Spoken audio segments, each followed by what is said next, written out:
Hi, my Mouseketeers. It's Miss Goldman, and today we are going to read a story that you may have seen the movie of, or you've seen the movie of one of these characters, and it's also a book, and this is Peter Pan. So sit back, relax, and enjoy. Peter Pan. Adapted by Addison Lee. On a clear and starry night in London, Wendy Darling told her brothers, John and Michael, stories about the adventures of Peter Pan, who lived in faraway Neverland. The boys loved hearing her tales about sword fights and mermaids and the pirate, Captain Hook. But they weren't just stories. Wendy knew that Peter Pan was real because she had found his shadow and locked it in the Darling nursery. Unknown to the Darling children, Peter Pan often visited to listen to Wendy's stories too. But he had lost his shadow during his last visit. So on that particular night, Peter and his pixie, Tinker Bell, flew back to the nursery to retrieve it.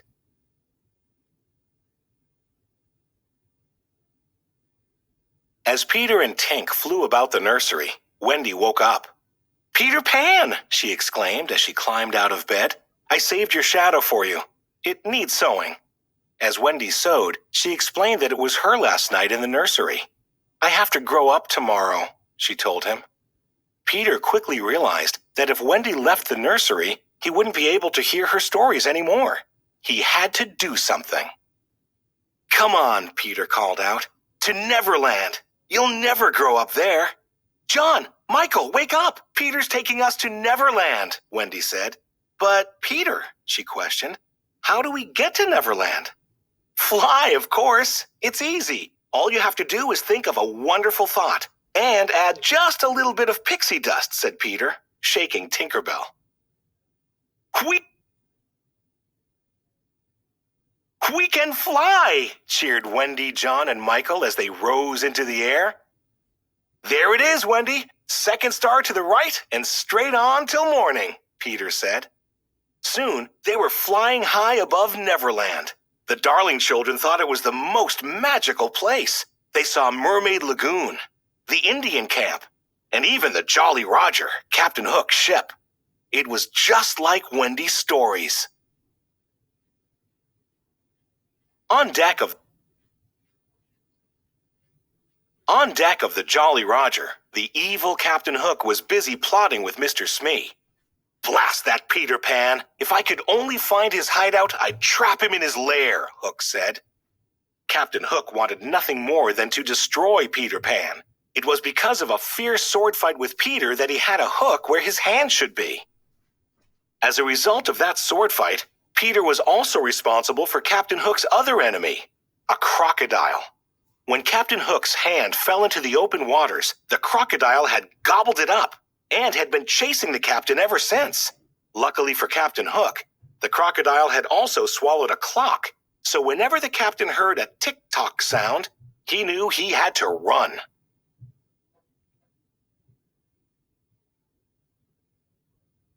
As soon as Peter and the Darlings landed on Neverland, they couldn't wait to explore. Peter told Wendy he'd take her to Mermaid Lagoon, so John and Michael went with a group of Peter's friends, the Lost Boys, to find some Indians. But the Indians snuck up on John, Michael, and the Lost Boys and captured them. Usually the Indian chief played along and eventually turned them loose. But this time his daughter Tiger Lily had been kidnapped. He thought Peter Pan and his friends were the culprits.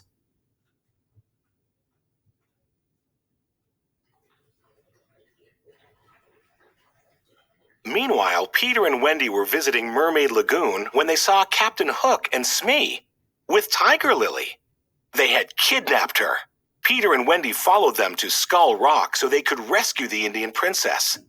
"Tell me the hiding place of Peter Pan," Hook said. "You'd better talk, my dear, for soon the tide will be in." But Tiger Lily was good friends with Peter Pan and refused to tell Hook where to find him. "Watch this, Wendy," Peter said. He flew down and challenged Captain Hook to a sword fight. Hook fought Peter to the very edge of a cliff, and as Peter backed away, he was fighting in midair. Captain Hook followed Peter off the edge, but he couldn't fly. Hook quickly grabbed onto the cliffside with his hook. Then he heard a familiar sound. Tick-tock, tick-tock, tick-tock. "I'll get you for this, Pan," he yelled before falling into the water.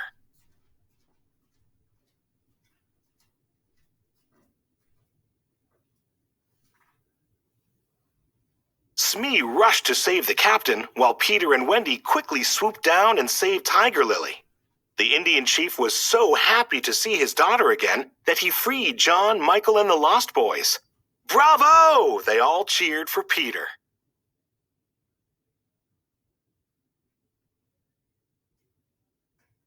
But Hook wasn't giving up. He had Smee kidnap Tinkerbell and bring her to the Jolly Roger, hoping she would reveal where Peter's hideout was. "Welcome aboard, Miss Bell," he said. Then Hook tricked Tinkerbell into revealing Peter Pan's hideout. His evil plan was working. He laughed wickedly as he locked Tink inside a lantern. Meanwhile, at Peter Pan's hideout, Wendy told stories to all of the boys. But she was starting to miss her parents back in London. She told the boys how great it was to have a mother. This infuriated Peter Pan. "Go on, go back," he said. "But I'm warning you, you can never come back. Never." That didn't stop Wendy and the boys. They left Peter behind and raced outside, where Captain Hook and his crew were waiting for them. Captain Hook's plan to destroy Peter Pan was almost complete.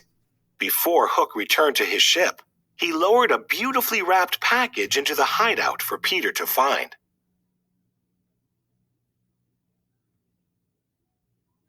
The pirates brought the children back to the Jolly Roger and tied them up. Captain Hook gave them the option to either become part of his pirate crew or walk the plank. But Wendy proudly shook her head. "Peter Pan will save us." "Peter Pan will save them," Hook said, laughing with Smee. "You see, we left a present for Peter. Peter Pan will be blasted out of Neverland forever," Captain Hook told her.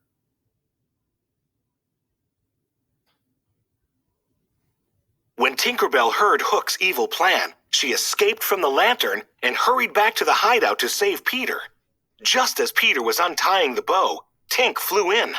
"Hi, Tink," said Peter. "Look what Wendy left." He held up the box. Tinkerbell tried to pull the package away, but Peter wouldn't let go. Tinkerbell pulled harder. She knew the present was actually a bomb. Tinkerbell told Peter about Hook's plans, and together they rushed off to save the Darlings and the Lost Boys.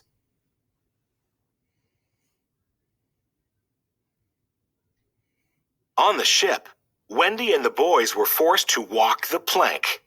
"Captain Hook, we will never join your crew," Wendy told him. "As you wish. Ladies first, my dear," he responded. Everyone watched as Wendy bravely walked the plank.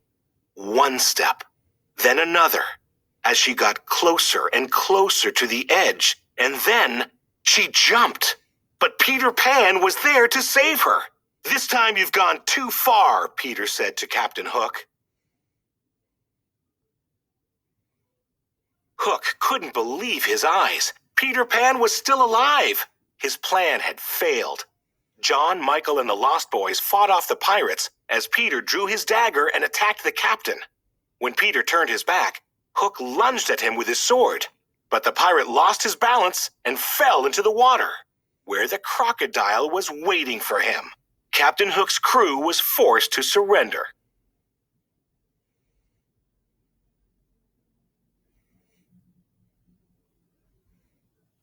"Hooray for Captain Pan!" the children cheered. With Hook defeated, it was time for the Darlings to go home. "We're casting off," Peter called. "Hoist anchor! Pixie dust!" Tinkerbell flew around the entire ship, sprinkling pixie dust as she went. Then up, up, up they flew on their way home to London.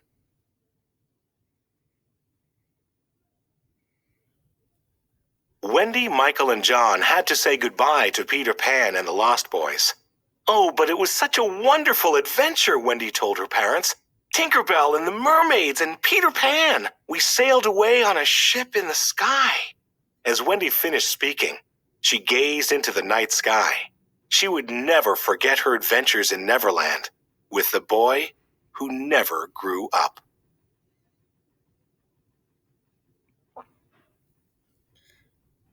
So I hope you all enjoyed the story of Peter Pan.